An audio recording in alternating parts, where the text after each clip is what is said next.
When I moved into the neighborhood, I thought I had found my own piece of paradise.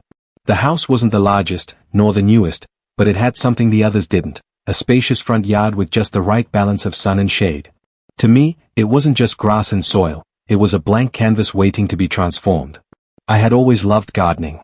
It was my escape from stress, my way of creating beauty out of dirt and patience.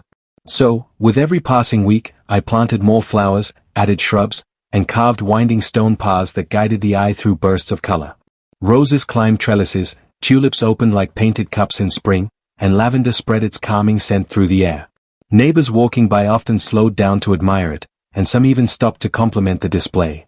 To me, this garden was proof that hard work and care could make even an ordinary home feel extraordinary.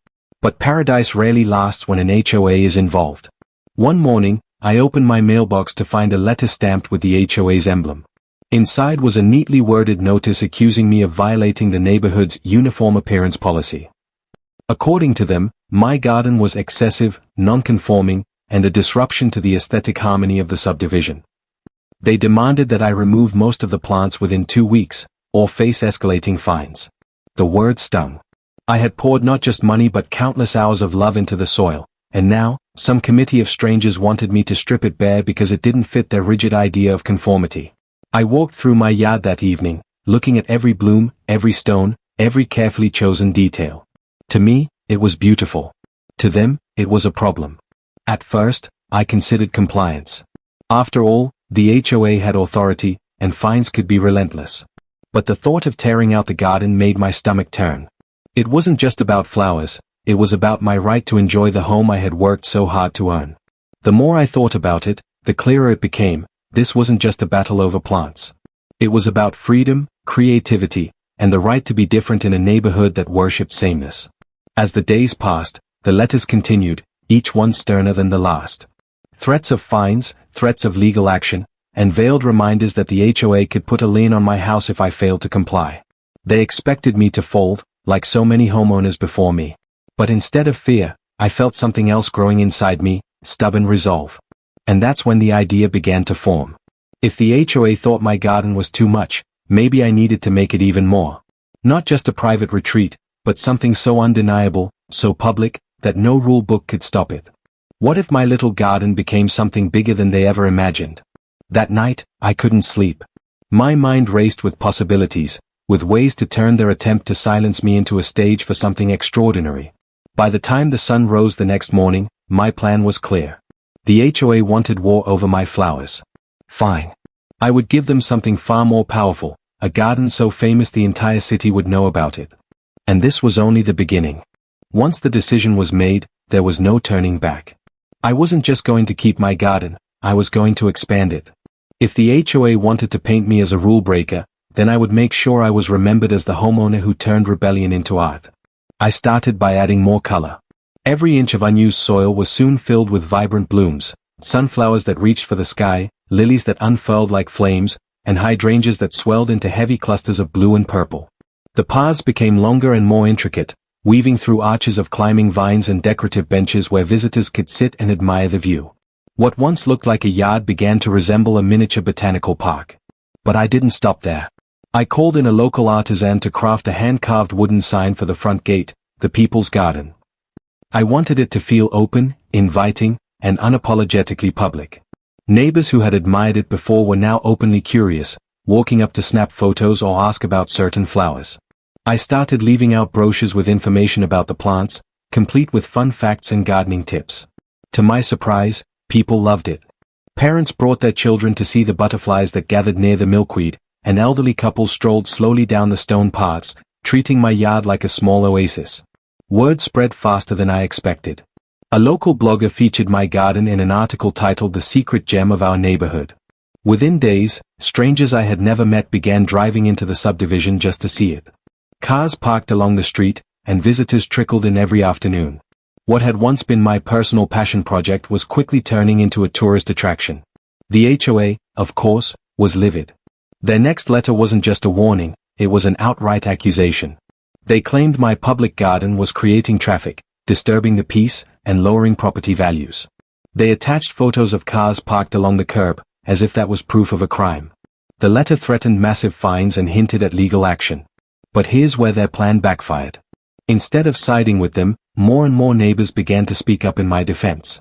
Some wrote letters of support. Others attended HOA meetings and demanded that the board explain why a thriving, beautiful garden was considered a threat to the community. My garden had become more than flowers and stone paths. It had become a symbol of resistance against arbitrary rules. With each new threat from the HOA, I only doubled down. I began hosting weekend tours, complete with donation boxes where visitors could contribute to the garden's upkeep. The donations weren't huge, but they were enough to keep expanding. New sculptures, solar-powered lanterns for evening strolls, even a small fountain that bubbled cheerfully in the center of it all. Soon, local news outlets picked up the story. A TV crew came to film a segment, capturing the crowds, the laughter, and the beauty of the space. My once ordinary house was now on the evening news, celebrated as a quirky local attraction. The HOA's threats suddenly seemed laughable in comparison. Every time they pushed, the community pushed back harder. And with the spotlight shining brightly on my yard, their rule book was starting to look weak and outdated. What began as a fight over a few flowers was now transforming into something far greater. The HOA had tried to silence me, but they had accidentally given me the stage. And soon, the real battle would begin. By the time summer rolled around, my garden was no longer just a neighborhood curiosity, it was a full-blown destination.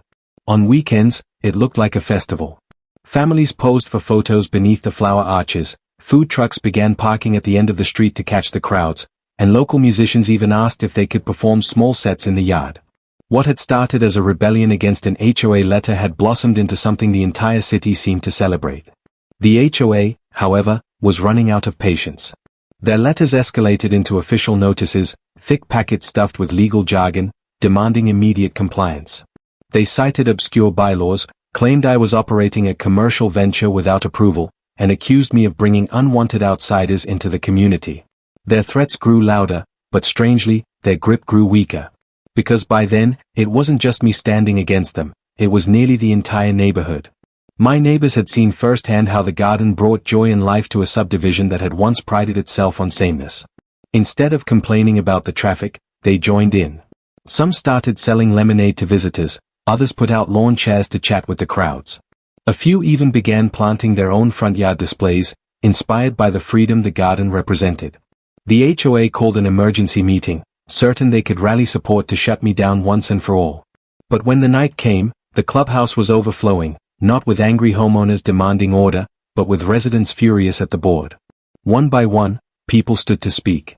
They talked about how the garden had brought the community together, how property values had risen thanks to the positive attention, and how the HOA's obsession with rules had made them look petty and out of touch. The board members sat stiff in their seats, shifting uncomfortably as they realized they were no longer in control. For years, they had relied on intimidation and compliance. But now, the spotlight had exposed them, and their authority was crumbling. The turning point came when a petition circulated through the room, signed by a majority of the homeowners. It demanded that the board drop all actions against me and revise the outdated bylaws to allow personal landscaping choices. The crowd's voices rose together, louder than the board had ever faced. And in that moment, the rule book that had once dictated every detail of our lives lost its power. In the weeks that followed, the HOA backed down completely. Not only was my garden allowed to stay, but the bylaws were amended to protect homeowners' rights to design their yards as they wished. What began as a fight over a single garden had rewritten the rules for the entire community. Today, my house stands as a landmark. Tour buses sometimes stop by, local schools bring students for field trips, and the People's Garden sign still hangs proudly at the front gate. I walk the paths every morning, surrounded by color, reminded of how a single act of defiance grew into something that united a neighborhood. The HOA tried to ban my garden. Instead, I turned it into a tourist attraction. And in doing so, I proved that beauty, once planted, can grow beyond fences, beyond rules, and beyond the reach of anyone who tries to cut it down.